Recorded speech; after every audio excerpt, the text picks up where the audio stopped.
भारत माता की। भारत माता की। देवभूमि के मेरे प्यारे परिवारजनों, आप सभी को प्रणाम।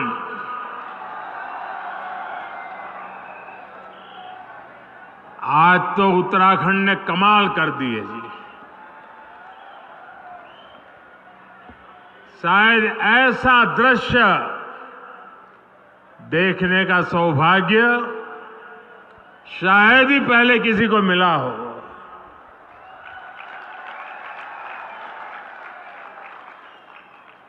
आज सुबह से मैं उत्तराखंड में जहां गया, अद्भुत प्यार, अपार आशीर्वाद, ऐसा लग रहा था जैसे स्नेह की गंगा बह रही है।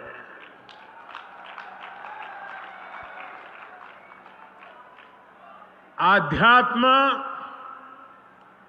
और अप्रतिम शौर्य की इस धरा का मैं वंदन करता हूं। वीर माताओं को विशेष रूप से वंदन करता हूं। जब बद्रीनाथ धाम में जय बद्री विशाल का उद्घोष होता है तो गढ़वाल राइफल्स के वीरों का जोश बढ़ जाता है।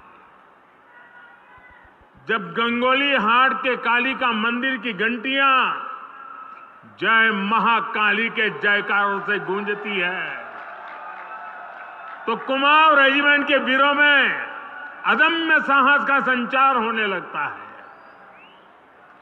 यहां मानसखंड में बागेश्वर, बैजनाथ, नंदा देवी, गोलू देवता, पूर्णागिरी, कसार देवी, कैची धाम, कटारमल, नाना कमता, रीठा साहिब,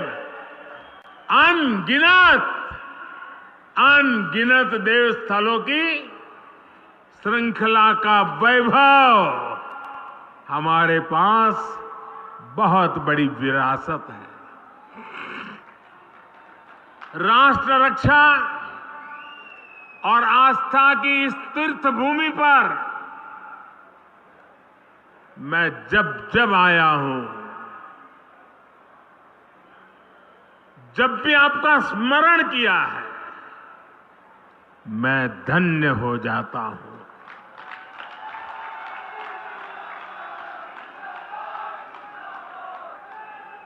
मेरे परिवारजनों, यहां आने से पहले मुझे पार्वती कुंड और जोगेश्वर धाम में पूजा अर्चना करने का सौभाग्य मिला।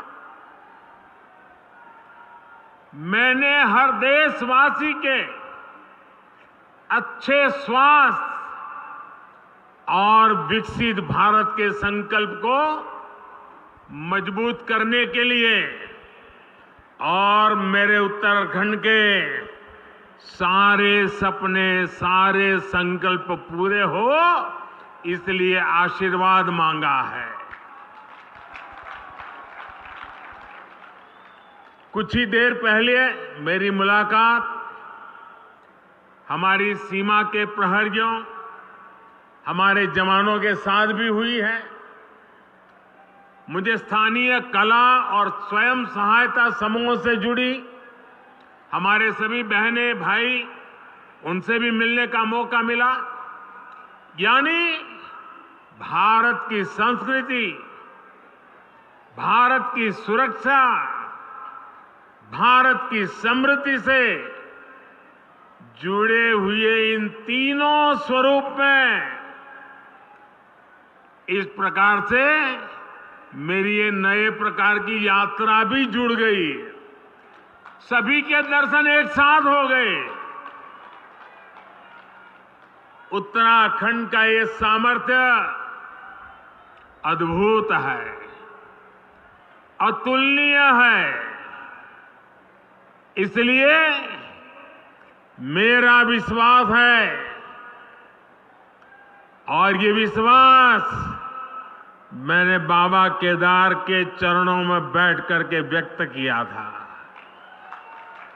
मेरा विश्वास है कि ये दशक उत्तराखंड का दशक होने वाला है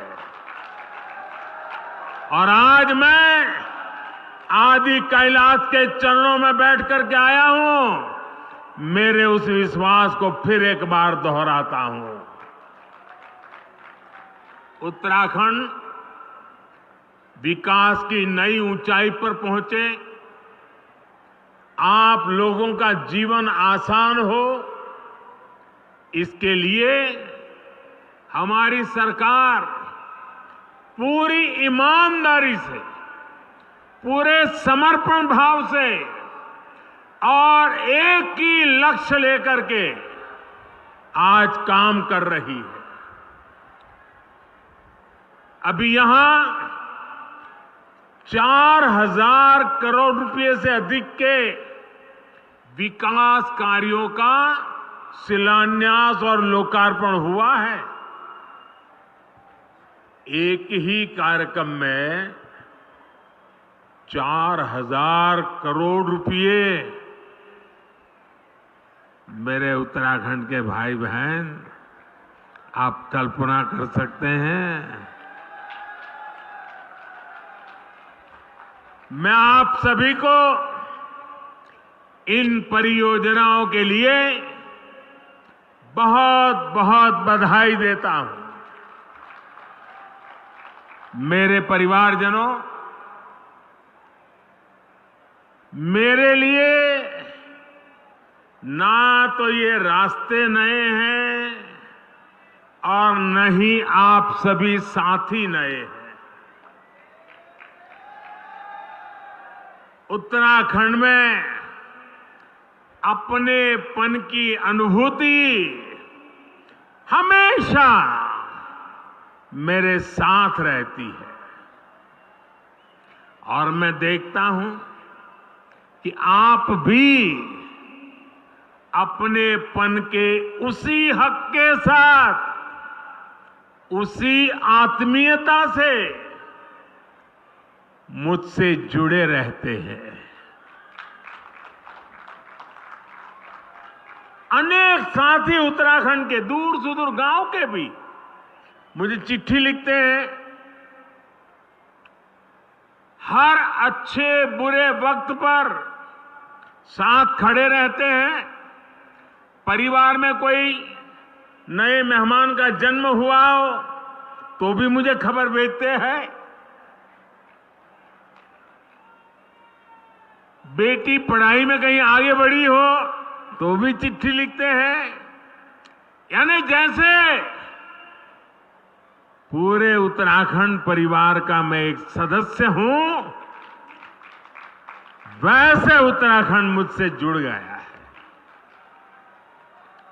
देश जब कोई बड़ी उपलब्धि हासिल करता है तब भी आप खुशी साझा करते हैं।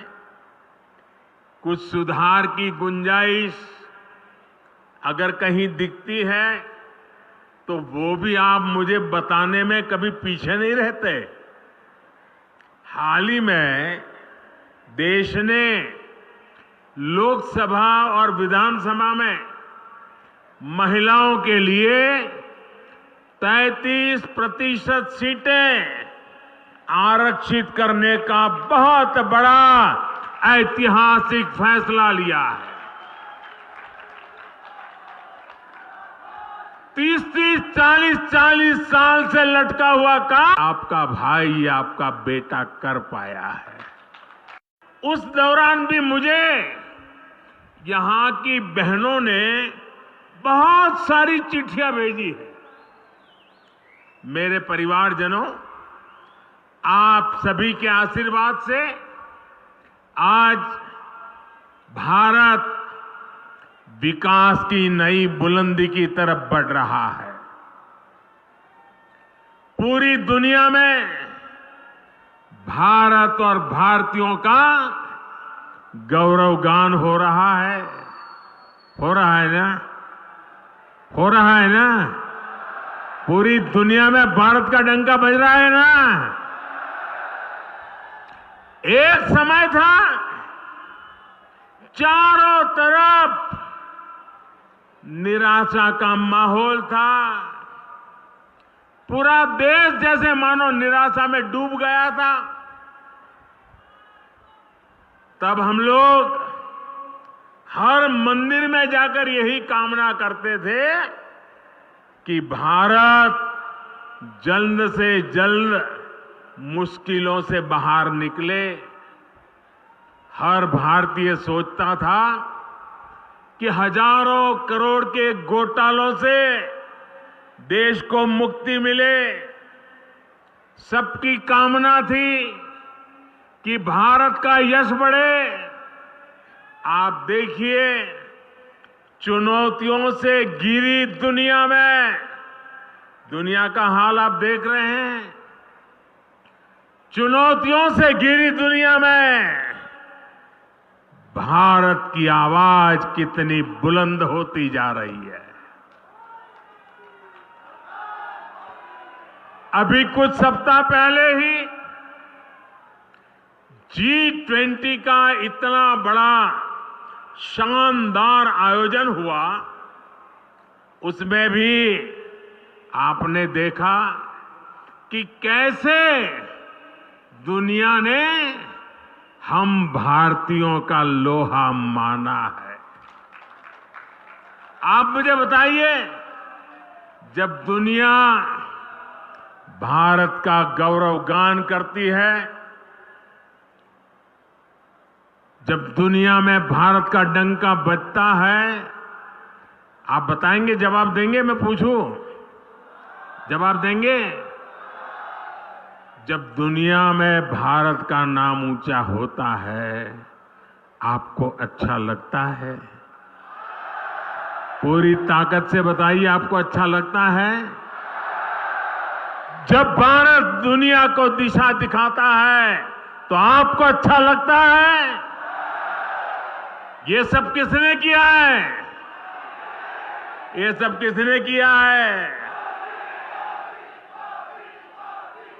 ये मोदी ने नहीं किया है। ये सब कुछ आप मेरे परिवारजनों ने किया है। इसका यश आप सब जनता जनार्दन को जाता है। क्यों? याद रखिए क्यों? क्योंकि आपने 30 साल के बाद दिल्ली में स्थिर और मजबूत सरकार बनाकर मुझे आपकी सेवा करने का मौका दिया।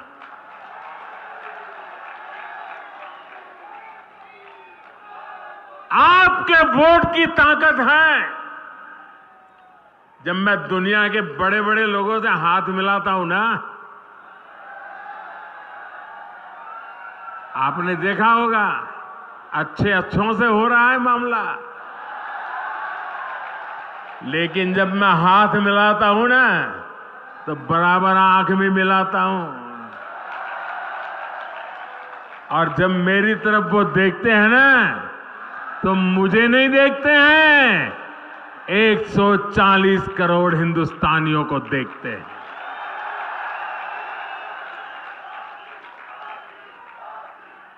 मेरे परिवारजनों, दूर सुदूर पहाड़ों पर, देश के कोने कोने में जो लोग रहते हैं, हमने उनकी भी चिंता की।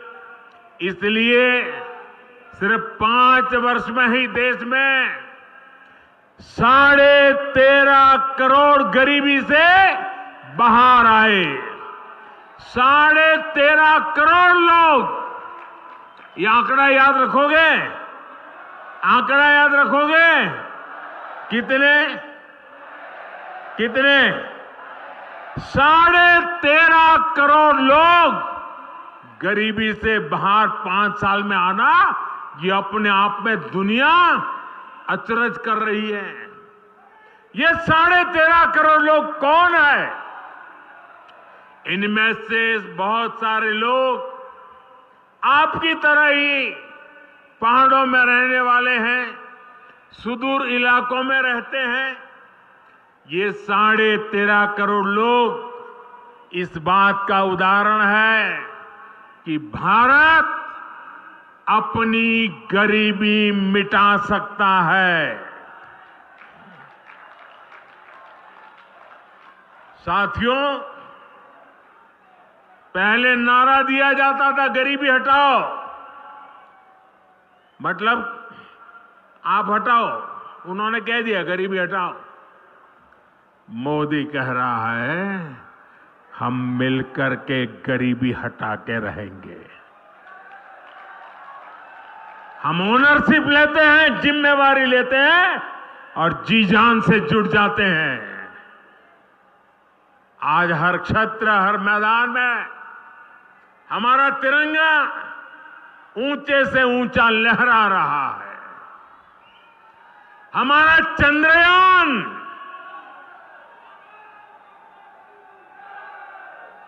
ये चंद्रयान जहां पहुंचा है, जहां दुनिया का कोई भी देश नहीं पहुंच पाया, और भारत ने जहां अपना चंद्रयान गया है, उस स्थान को नाम दिया है शिव शक्ति। मेरे उत्तराखंड के लोग, ये शिव शक्ति की विचार से आप खुश है कि नहीं है? आपका मन आनंदित हो गया कि नहीं हो गया? यानी वहां भी मेरे उत्तराखंड की पहचान पहुंच गई। शिव और इस शक्ति का योग क्या मतलब होता है, ये हमें उत्तराखंड में सिखाने की जरूरत नहीं, यहां तो डगर डगर पर साक्षात दिखता है। साथियों, स्पेस में ही नहीं, स्पोर्ट्स में भी भारत का दम आज दुनिया देख रही है। हाल में एशियाई खेल समाप्त हुए हैं। इसमें भारत ने इतिहास के सारे रिकॉर्ड तोड़ दिए हैं। पहली बार भारत के खिलाड़ियों ने सेंचुरी लगाई, 100 से ज्यादा मेडल जीतने का रिकॉर्ड बनाया है। और आप जरा जोर से ताली बजाना। एशियन गेम्स में उत्तराखंड के भी 8 बेटे बेटियां अपना दमखम दिखाने गए थे, और इसमें हमारे लक्ष्य सेन की टीम ने भी मेडल जीता, और वंदना कटारिया की हॉकी टीम ने भी शानदार मेडल देश को दिया है। एक काम करेंगे, ये उत्तराखंड के बच्चों ने कमाल की है, एक काम करेंगे अपना मोबाइल फोन बाहर निकालिए, मोबाइल निकाल करके उसके फ्लैश चालू करिए, और उन सबको, ये खिलाड़ियों का अभिनंदन कीजिए अपना फ्लैश लाइट करके। सब अपना मोबाइल फोन निकाल के फ्लैश लाइट करके, शाबाश। ये हमारे उत्तराखंड के बच्चों का अभिवादन है, हमारे खिलाड़ियों का अभिवादन है। मैं फिर से एक बार देवभूमि के मेरे इन युवा बेटे बेटियों को, इन खिलाड़ियों को फिर से अपनी बधाई देता हूं, और आपने भी आज एक नया रंग भर दिया। साथियों, बैठिए, बहुत आभारी हूं मैं आपका।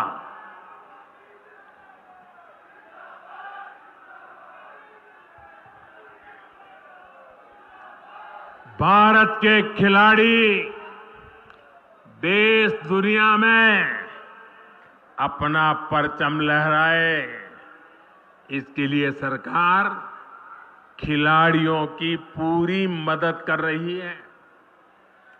खिलाड़ियों के खाने पीने से लेकर आधुनिक ट्रेनिंग तक सरकार करोड़ों रुपए खर्च कर रही है। ये तो सही है, लेकिन एक उल्टा भी चल रहा है। सरकार तो कर रही है, लेकिन लक्ष्य का जो परिवार है ना, और लक्ष्य जो है वो मुझे हमेशा जब विजयी होता है तो आपकी बाल मिठाई लेकर के आता है।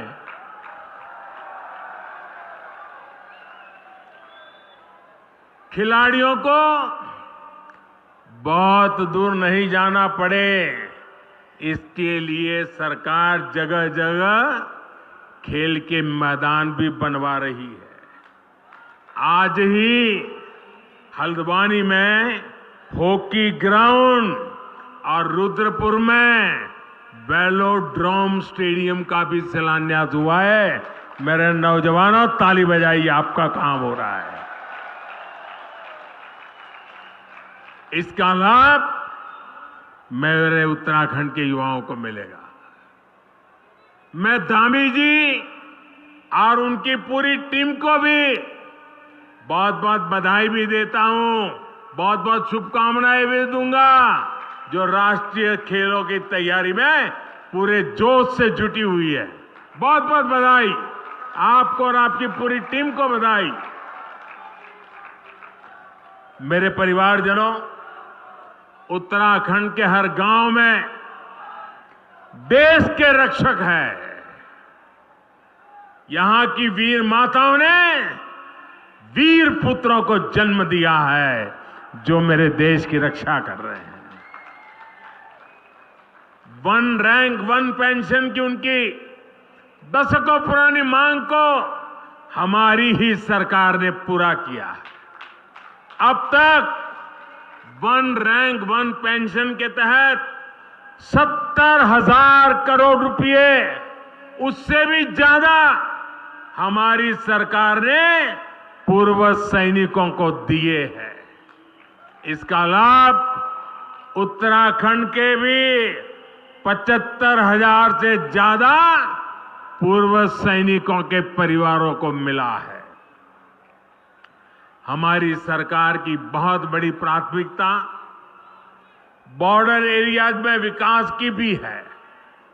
आज बॉर्डर एरियाज में सुविधाओं का निर्माण बहुत तेज गति से हो रहा है। आप सोच रहे होंगे कि आपकी क्या गलती थी, ये काम पहले की सरकारों ने क्यों नहीं किया। गलती आपकी नहीं थी, पहले की सरकारों ने इस डर से बॉर्डर एरिया का विकास नहीं किया कि कहीं दुश्मन इसका फायदा उठाकर अंदर ना आ जाए। बताइए क्या तर्क देते थे। आज का नया भारत पहले की सरकारों की डरी हुई सोच को पीछे छोड़कर आगे बढ़ रहे हैं। न हम डरते हैं, न हम डराते हैं। भारत की पूरी सीमा, उस पर हम आधुनिक सड़कें बना रहे हैं, सुरंगें बना रहे हैं, पुल बना रहे हैं। बीते 9 वर्षों में सिर्फ बॉर्डर एरियाज में ही 4,200 किलोमीटर से ज्यादा लंबी सड़कें बनाई गई है। हमने बॉर्डर के किनारे करीब 250 बड़े पुल और 22 सुरंगें भी बनाई है। आज भी इस कार्यक्रम में अनेक नए पुलों के लिए शिलान्यास हुआ है। अब तो हम बॉर्डर तक ट्रेनों को भी लेकर आने की तैयारी कर रहे हैं। इस बदली हुई सोच का लाभ उत्तराखंड को भी मिलने जा रहा है। मेरे परिवारजनों, पहले सीमावर्ती क्षेत्रों को, सीमावर्ती गांवों को देश का अंतिम गांव माना जाता था, जो अंतिम है, विकास के मामले में उसका नंबर भी आखिर में ही आता था। ये भी एक पुरानी सोच थी। हमने सीमावर्ती गांवों को अंतिम नहीं, बल्कि देश के पहले गांव के रूप में विकसित करना शुरू किया है। वाइब्रेंट विलेज प्रोग्राम के तहत ऐसे ही सीमावर्ती गांवों का विकास किया जा रहा है। हमारी कोशिश यही है कि यहां से जो लोग पलायन करके गए हैं वो फिर लौट के आ जाएं। हम चाहते हैं इन गांवों में पर्यटन बढ़े, तीर्थ यात्रा का विस्तार हो। मेरे परिवारजनों, एक पुरानी कहावत है कि पहाड़ का पानी और पहाड़ की जवानी पहाड़ के काम नहीं आती। मैंने संकल्प लिया है कि मैं इस अवधारणा को भी बदल कर रखूंगा। आपने भी देखा है कि अतीत की गलत नीतियों के कारण उत्तराखंड के अनेक गांव वीरान हो गए। सड़क, बिजली, पानी, पढ़ाई, दवाई, कमाई, हर चीज का अभाव, और उस अभाव के कारण लोगों को अपना घर छोड़ना पड़ा है। अब स्थितियां बदल रही है। जैसे जैसे उत्तराखंड में नए अवसर बन रहे हैं, नई सुविधाएं बन रही हैं, वैसे वैसे अनेक साथी गांव लौटने लगे हैं। डबल इंजन सरकार का प्रयास है कि गांव वापसी का यह काम तेजी से हो। इसलिए इन सड़कों पर, बिजली के प्रोजेक्ट्स पर, अस्पतालों पर, स्कूल कॉलेजों पर, मोबाइल फोन के टावर पर इतना बड़ा निवेश किया जा रहा है। आज भी यहां इनसे जुड़े हुए कई प्रोजेक्ट शुरू हुए हैं। यहां सेब के बागान और फल सब्जियों के लिए बहुत संभावनाएं हैं। अब जब यहां सड़कें बन रही हैं, पानी पहुंच रहा है, तो मेरे किसान भाई बहन भी प्रोत्साहित हो रहे हैं। आज जो पॉली हाउस बनाने और सेब के बाग विकसित करने की योजना भी शुरू हुई है। इन योजनाओं पर 1100 करोड़ रुपए खर्च होने वाले हैं। इतना सारा पैसा उत्तराखंड के हमारे छोटे छोटे किसानों का जीवन बेहतर बनाने के लिए खर्च किया जा रहा है। पीएम किसान सम्मान निधि के तहत भी उत्तराखंड के किसानों को अब तक 2200 करोड़ रुपए अधिक मिल चुके हैं। साथियों, यहां तो मोटा अनाज, श्री अन्न भी अनेक पीढ़ियों से उगाया जाता है। मैं जब आपके बीच में रहा करता था, बहुत समय काटा है आपके बीच में, तब घर घर में मोटा अनाज भी खूब खाया जाता था। अब केंद्र सरकार इस मोटे अनाज को, श्री अन्न को दुनिया के कोने कोने तक पहुंचाना चाहती है। इसके लिए देश भर में एक अभियान शुरू किया गया है। इनका भी बहुत बड़ा फायदा हमारे उत्तराखंड के छोटे किसानों को मिलने जा रहा है। मेरे परिवारजनों, हमारी सरकार माताओं बहनों की हर मुश्किल, हर असुविधा को दूर करने के लिए प्रतिबद्ध है। इसलिए हमारी सरकार ने गरीब बहनों को पक्का घर दिया। हमने बहनों बेटियों को शौचालय बनाकर दिया, गैस कनेक्शन दिए, बैंक में खाता खुलवाया, मुफ्त इलाज जो किया, मुफ्त राशन आज भी चल रहा है ताकि गरीब का घर का चूल्हा जलता रहे। हर घर जल योजना के तहत उत्तराखंड में 11 लाख परिवारों की बहनों को पाइप से पानी की सुविधा मिल रही है। अब बहनों के लिए एक और काम किया जा रहा है। इस साल लाल किले से मैंने महिला स्वयं सहायता समूहों को ड्रोन देने की घोषणा की है। ड्रोन के माध्यम से खेतों में दवा, खाद, बीज ऐसे अनेक काम किए जा सकेंगे। अब तो ऐसे ड्रोन भी बनाए जा रहे हैं कि फल सब्जियों को निकट की सब्जी मंडी तक पहुंचा सके। पहाड़ में ड्रोन से दवाओं की डिलीवरी भी तेजी से करा सके। यानी महिला स्वयं सहायता समूहों को मिलने वाले ये ड्रोन उत्तराखंड को आधुनिकता की नई ऊंचाई पर ले जाने वाले।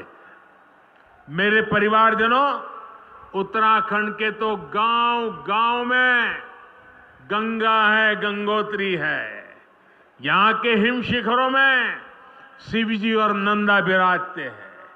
उत्तराखंड के मेले, कौथिग, थौल, गीत संगीत, खान पान अपनी विशिष्ट पहचान रखते हैं।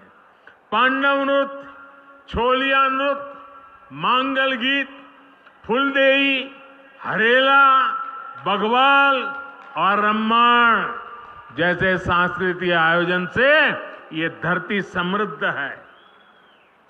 लोक जीवन के स्वाद, रोट, अरसे, जंगोरे की खीर, कफली, पकोड़े, रायता, अल्मोड़ा की बाल मिठाई, सिग्योरी, इनका स्वाद कौन भूल सकता है। और ये जो काली गंगा की भूमि है, उस भूमि से तो मेरा नाता भी बहुत रहा है। यहां चंपावत स्थित अद्वैत आश्रम भी, उससे भी मेरा गहरा संबंध रहा है। वो मेरी जिंदगी का एक कालखंड था। मेरी कितनी ही यादें यहां के इंच इंच जमीन पर पड़ी हुई है। इस बार बहुत इच्छा थी कि मैं इस दैवीय परिसर ज्यादा समय बिताऊं, लेकिन कल दिल्ली में G20 से जुड़ा एक बड़ा सम्मेलन है। सारी दुनिया के पार्लियामेंट के जो स्पीकर है G20 के, उनका एक बहुत बड़ा समिट है।